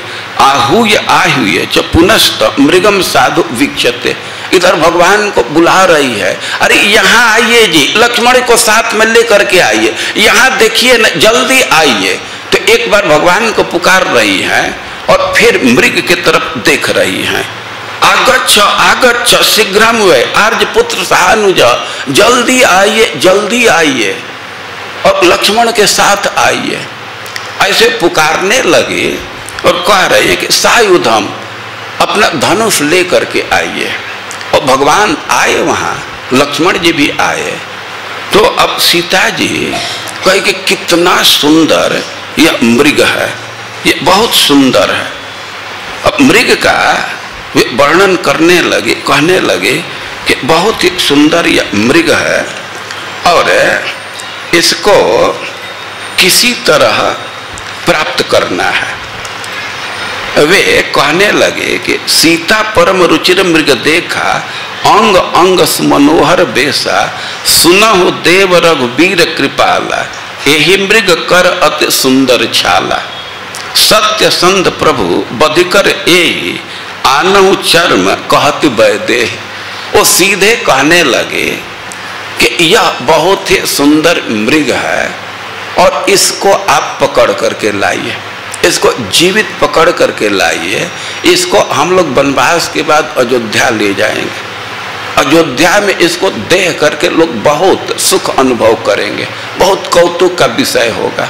और कह रही हैं कि यदि जीवित हाथ में नहीं आता है तो इसका चमड़ा तो जरूर लाइए, ये चमड़ा बहुत सुंदर है, इस पर हम लोग बैठेंगे या इसको ध्यान करने के लिए, पूजा करने के लिए बिछाएंगे तो हमको चाहिए। अब इतना वे आकृष्ट हो गए कि एकदम सीधा, कोई ऑप्शन नहीं था, मृग चाहिए, चाहे जीवित लाइए या उसका खाल लाइए, मार करके लाइए। अब सीता जी के आग्रह को देख करके तो भगवान लक्ष्मण से कहे कि पश्य लक्ष्मण वैदेहा मृगत्वचि गतांस्प्रिया। लक्ष्मण थोड़ा विचार करो कि मृगत्वचे गताम स्प्रिया, इसके मृग के छाल पर बहुत भारी स्प्रिया है। यद्यपि लक्ष्मण जी कह रहे थे कि शंक मानस तो तम दृष्टवा, लक्ष्मणो वाक्य मब्रवीत, लक्ष्मण जी मृग को देखे और उनको शंका हुई और स्पष्ट शब्दों में कहने लगे कि तम एव अनहम मन्ये, तमेव तम एव एनम अहम मन्ये मारीचम राक्षसम मृगम। लक्ष्मण जी कह रहे हैं कि हमको तो ऐसा लगता है कि मारीच ही मृग के रूप में है। अस्य माया विदो माया मृग रूप मिदम कृत। अरे मारीच बड़ा मायावी है, माया जानता है, तो माया से मृग के रूप में हुआ है। भानुमत पुरुष व्याघ्र गंधर्वपुर सन्निभम, भगवान से कह रहे हैं कि देखिए ये मृग में जो चमक आ रहा ये माया है, ये गंधर्व नगर के समान। गंधर्व नगर कहते हैं कभी कभी आकाश में ये बादल ऐसे आते हैं कि लगता है कि आकाश में कोई शहर है, तो उसको गंधर्व नगर कहते हैं। तो मिथ्या होता है, कोई आकाश में शहर नहीं है, केवल शहर दिखता है। तो लक्ष्मण जी स्पष्ट शब्दों में कह रहे हैं कि गंधर्व नगर उपमम, ये तो गंधर्व नगर जैसा है, सच्चा मृग नहीं है। लेकिन एवं ब्रुवाणम काकुत्सम प्रतिवार्य सुचिस्मिता वाच सीता संघृष्टा छद्मना हृत चेतना। लक्ष्मण जी ऐसे कह रहे हैं, लेकिन लक्ष्मण जी के बात पर कोई ध्यान नहीं। उनके बात को काट करके सीता आग्रह करने लगी कि हे आर्यपुत्र, यह मृग हमारे मन का हरण कर लिया है। आन यन महाभाव क्रीडार्थम नु भविष्यति, इसको लाइए, ये हम लोगों के खेल का साधन बनेगा। अहो रूपम अहो लक्ष्मी स्वर संपच्च शोभना। अरे ये कितना सुंदर है और इसका आवाज भी कितना सुंदर है। मृगोद्भुत विचित्रांगो हृदयम अर्तीव में, इसका अद्भुत अंग है, अद्भुत रंग है। ये मृग हमारे हृदय का हरण कर रहा है और इसको आप पकड़ करके लाइए। वो बहुत आग्रह करने लगे। अब सीता के आग्रह को देख करके वो भगवान लक्ष्मण को जिम्मेवारी दी। लक्ष्मण जी से कहे कि देखो लक्ष्मण, इस वन में राक्षस घुमा करते हैं और दोनों भाई इस विचार से बिल्कुल सहमत थे कि जब से वो राक्षस का वध किए हैं, जन निवासी राक्षस का वध किए हैं, और तब से सब राक्षस हम लोगों के विरोध में हैं। तो लक्ष्मण जी को समझाए कि किसी भी स्थिति में सीता को तुम अकेले मत छोड़ना, सदा सीता का ध्यान रखना। कभी भी राक्षस आकर के इसको खा सकते और मैं मृग का वध करके आ रहा। अब भगवान मृग के पीछे गए तो मृग दौड़ता था और फिर भगवान की तरफ देखता था, फिर दौड़ता था, और ज्यों ही भगवान उस पर बाण चलाए तो वह अपने वास्तविक स्वरूप में आ गया और भगवान के स्वर में बोला, लक्ष्मण रक्षा करो, हे सीता। अब इस बात को सुन करके, उसके आवाज को सुन करके वो सीता जी बहुत दुखी हो गई, बहुत क्षुब्ध हो गई और उनको ऐसा अनुभव होने लगा कि हमारे स्वामी किसी भारी संकट में पड़ गए। अब स्पष्ट शब्द सुने कि लक्ष्मण रक्षा करो, रक्षा करो। अब इस बात को सुन करके सीता जी अब लक्ष्मण जी से कहने लगे, आक्रंद मानम तु बने भ्रातरम त्रातु मरहसी तम क्षिप्रम अभिधावत्वम भ्रातरम शरणैषिणम। सीता जी कहने लगी कि जैसे आक्रंद मानम, जैसे चिल्ला रहे हैं तुम्हारे भाई, तो त्रातुम अर्हसि, उनकी रक्षा करनी चाहिए तुमको। तो तम क्षिप्रम अपि धाव, तुम जल्दी से दौड़ करके जाओ। तुम्हारे भाई शरण की अपेक्षा रख रहे हैं, सहायता चाह रहे हैं। रक्षसाम वसमापन्नम सिंहानिव गोवृषम, सीता जी कह रही हैं कि हम आवाज को पहचान रही हैं और जैसे दुखी होकर के बोल रहे हैं, आर्त स्वर कर रहे हैं, तो हम तो अनुमान कर रही हैं कि राक्षसों के बीच में फंस गए। एक उदाहरण दे रही हैं कि कोई सांड है और सिंहों के पंजे में आ जाए, घिर जाए, और वैसे हमारे स्वामी की स्थिति हो गई है, तो तुम जल्दी से जाओ। और कह रही थी कि जल्दी जाइए, सहायता की जरूरत है, लेकिन कह रहे हैं कि न जगामस तथोक्तस्तु भर्तुराज्ञा शासनम। लक्ष्मण जी से सीता जी बार बार कह रहे हैं कि जल्दी दौड़ करके जाइए, लेकिन लक्ष्मण जी नहीं गए। वे क्यों नहीं गए? भ्रातुर आज्ञा शासनम, अब भाई जैसा आदेश दिए थे, जैसा विधान किए थे, तो उसका ध्यान रह करके सीता जी के बात पर ध्यान नहीं दिए। तो तमुवाच ततस्तत्र क्षुभिता जनकात्मजा, अब लक्ष्मण को व्यवहार को देख करके सीता तो बहुत क्षुभित हो गई और लक्ष्मण जी से कहने लगी, सौमित्रे मित्र रूपेण भ्रातुस्तमसि शत्रुवत्, अरे सुमित्रा के पुत्र, तुम भाई क्या हो? भाई के रूप में तुम शत्रु हो, तुम भाई नहीं हो।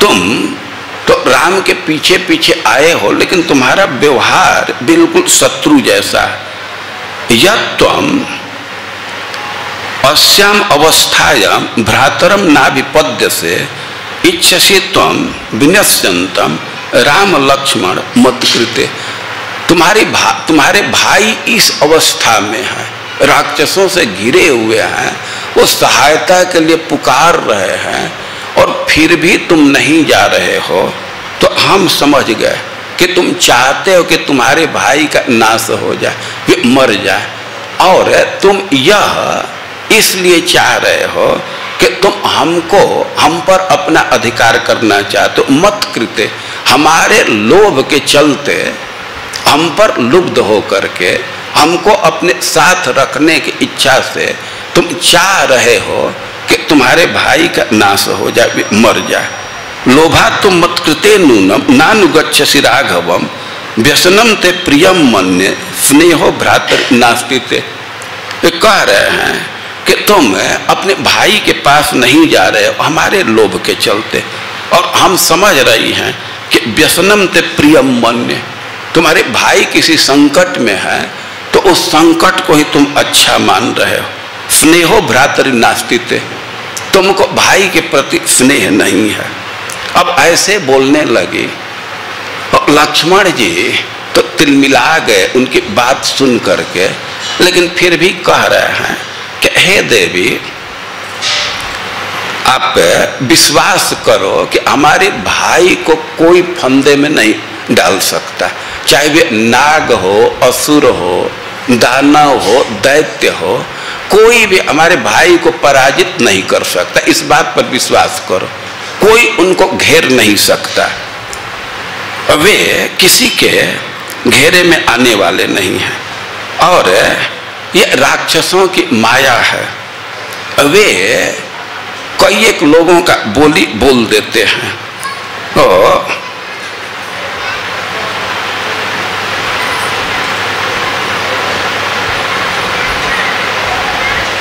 राक्षस सब बैर बांधे हैं, और खर दानव का जब से ही वध किया गया खर राक्षस का, तो सब उसके संबंधी राक्षस बैर बांधे हैं, तो विविध प्रकार के माया को चलाते हैं। तो आप विश्वास रखिए कि हमारे भाई पर किसी प्रकार का संकट नहीं है।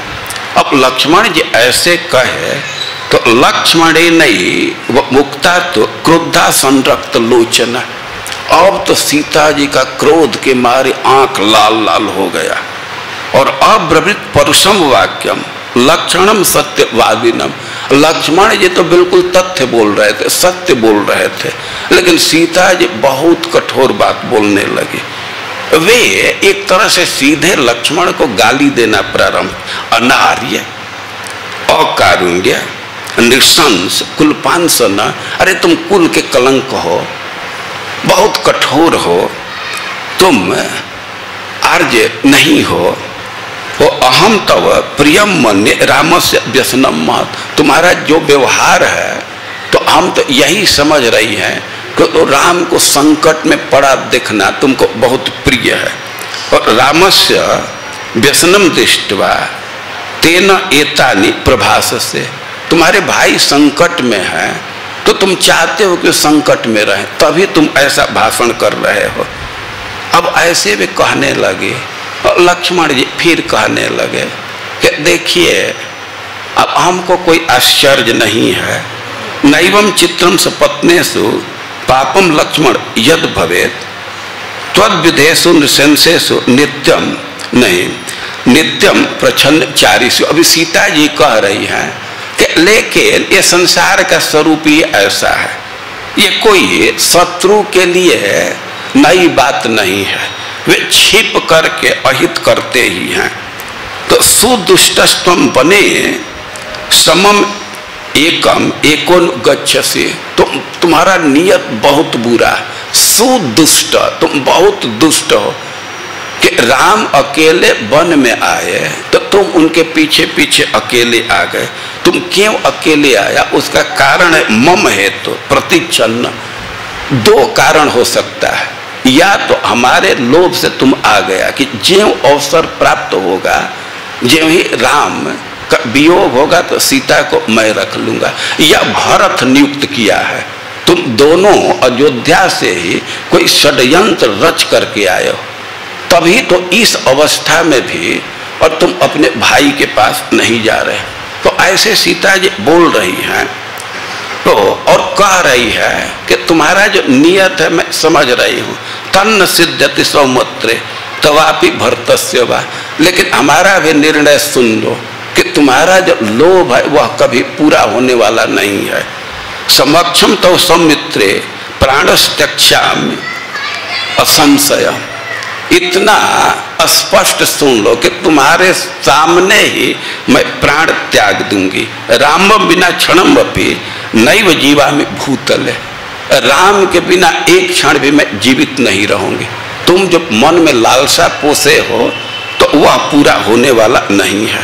अब इस प्रकार अब सीता बोल रही हैं और लक्ष्मण जी कहे कि हम तो उत्तर नहीं देंगे, आप हमारे पूज्या हैं, लेकिन ये जो आप बात बोल रही हो तो स्त्री के लिए यह कोई नवीन नहीं है।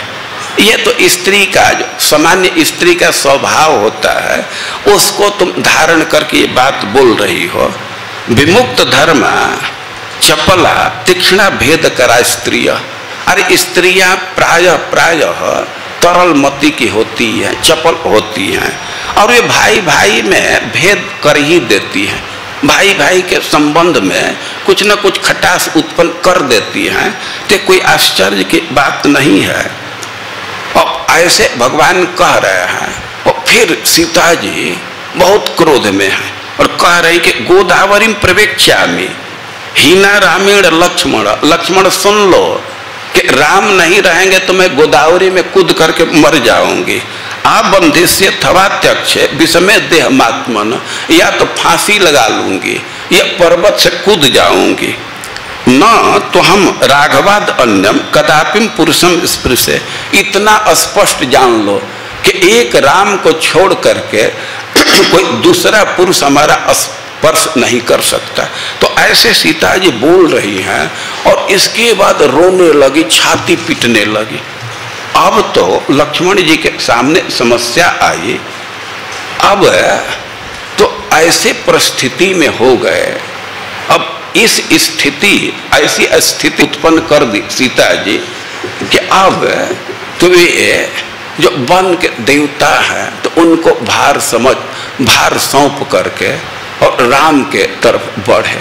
वो सीता जी को कई एक निर्देश दिए ऐसे लोक में प्रचलित बात है कि एक सीमा निर्धारित कर दिए कि उससे बाहर नहीं जाना है। लेकिन अब सीता जी तो ऐसी स्थिति उत्पन्न कर दी कि लक्ष्मण को भगवान के आज्ञा का अवहेलना करना पड़ा। तो देखिए, थोड़ा इन सब घटनाओं पर विचार कीजिए कि अयोध्या से जैसे आग्रह करके चली और मृग को दे करके जैसे लुब्ध हो गई और लक्ष्मण को जैसे प्रेरित कर रही वहां से हटने के लिए, जैसे कठोर वचन बोल रही हैं, तो ये सब बात पर विचार करके आपको जजमेंट देना होगा कि गलती किसकी है, लक्ष्मण की कि सीता की कि राम की। तो आप लोग क्या जजमेंट देंगे? हम कुछ जजमेंट नहीं देंगे, लेकिन आप लोग विचार कर सकते हैं कि सीता का जो अपहरण हुआ, रावण ले गया, तो उसमें गलती किसकी है? आप लोगों को कुछ समझ में आ रहा है ना किसकी गलती है? और सीता जी रियलाइज की, लेकिन गलती सीता जी की है, रावण ले गया। लेकिन अब सीता जी की गलती है तो भगवान छोड़ दिए। उस सीता को प्राप्त करने के लिए वे राजा का पुत्र हैं, लेकिन बंदर और भालू से दोस्ती किए। सीता जी के लिए ही बंदर भालू से दोस्ती किए, समुद्र पर पुल बांधे। ये समुद्र पर पुल बांधना कितना कठिन काम है। हम लोग देखते हैं कि किसी नदी पर पुल बांधना है, सरकार की शक्ति लगती है, तब भी कई एक वर्ष लग जाते हैं। आप देखते हैं ना। तो सीता जी को रावण चुरा करके ले गया। भगवान समुद्र पर पुल बांध रहे हैं, बंदरों से दोस्ती कर रहे हैं। इसके पीछे कारण क्या है?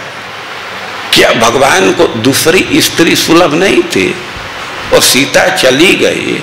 किसी दूसरे स्त्री से विवाह कर सकते थे, लेकिन भगवान यह स्थापना चाहते हैं कि एक बार जिस स्त्री का पाणी ग्रहण किए तो उसका निर्वाह करना हमारा कर्तव्य होता है।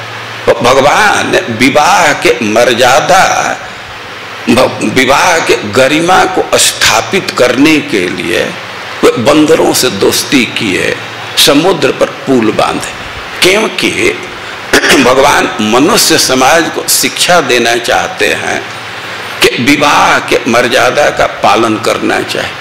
एक बार किसी स्त्री को पत्नी के रूप में स्वीकार कर लिए तब उसके गलती पर विचार नहीं करना। वे भले ही गलती कर दे, लेकिन फिर भी उसकी रक्षा करना पति का कर्तव्य है। किसी वो संकट में है तो अपने पूर्ण क्षमता का उपयोग करके पत्नी की रक्षा करनी होती। उसको कोई बीमारी है तो अब पैसा नहीं देखना चाहिए कितना पैसा लग रहा है। अब जो क्षमता है, आपकी क्षमता नहीं है, उसकी बात दूसरी है। तो भगवान यही शिक्षा देने के लिए यह लीला की है। तो हनुमान जी कह रहे हैं कि भगवान जरूर अवतार ग्रहण किए रावण का वध करने के लिए, लेकिन रावण का वध करना ही केवल उनके अवतार का उद्देश्य नहीं है। उससे भी बड़ा उद्देश्य है मनुष्य समाज को शिक्षा प्रदान करना। जो विरक्त हैं उनके लिए शिक्षा है कि स्त्री में आसक्ति होते आपको दुख भोगना पड़ेगा। स्त्री में कहीं आसक्ति रखे तो दुख से दूर नहीं रह सकते। गृहस्थों को शिक्षा दे रहे हैं कि एक बार विवाह कर लिए तो उसके गरिमा का निर्वाह करना होता है। विवाह, वाह ढोने के अर्थ में होता है और विशेष रूप से ढोना है। अपनी जो क्षमता है वे पूरे क्षमता को लगा करके भारी भारी कष्ट सह करके भी पत्नी की रक्षा करना है, उसका भरण पोषण करना है पूर्ण क्षमता के अनुसार। जैसा भगवान किए, सीता को प्राप्त करने के लिए अपना अस्त्र खो करके भालू बंदर से दोस्ती किए, और कितनी कितनी कठिनाई सह करके और समुद्र पर पुल बांध करके सीता को प्राप्त किए, तो शिक्षा देना चाहते। और श्रील प्रभुपाद जी तात्पर्य के अंत में यह भी कह रहे हैं कि भगवान भक्तों को भी शिक्षा दे रहे हैं। ये भक्ति तत्व ऐसा है कि कभी कभी इसमें दिखता है कि बहुत भारी दुख है। आप लोग कई एक बार सुन चुके हैं कि बाहर से तो लगता है कि एकदम विष का ज्वाला है, लेकिन फिर भी इसमें भीतर अमृत की धारा बह रही है। तो संयोग रस है, लेकिन केवल संयोग रस में ही सुख नहीं है, वियोग रस में कई संयोग से भी अधिक सुख है। और इस बात को भी भगवान दिखाना चाहते थे। तो वास्तव में सीता जी दूर हो गई, तो भगवान एक तरह से वियोग रस का अनुभव कर रहे हैं। जो हो, भगवान शिक्षा देने के लिए अवतार ग्रहण करते हैं। और भी भगवान राम के लीला के विषय में बहुत बहुत बातें हैं, लेकिन हम लोगों का तो समय पूरा हो गया। तो 3 दिन का यह सत्र था, और अपनी क्षमता के अनुसार, अपने बुद्धि के अनुसार भगवान राम के विषय में कुछ कहने का प्रयास किया। जो भी इसमें त्रुटि हो तो आप लोग उसको सुधार करके ग्रहण कीजिएगा। अब रामनवमी का अवसर है, कितने लोगों के मन में प्रश्न होगा कि अभी क्यों कथा बंद हो गई। उसका कारण है कि मंदिर का स्थापना दिवस है, तो कल परसों दूसरा कार्यक्रम है, इसलिए आज तक ही कथा का स्लॉट रखा गया था। तो हम यही कथा का विराम देते हैं। हरे कृष्ण।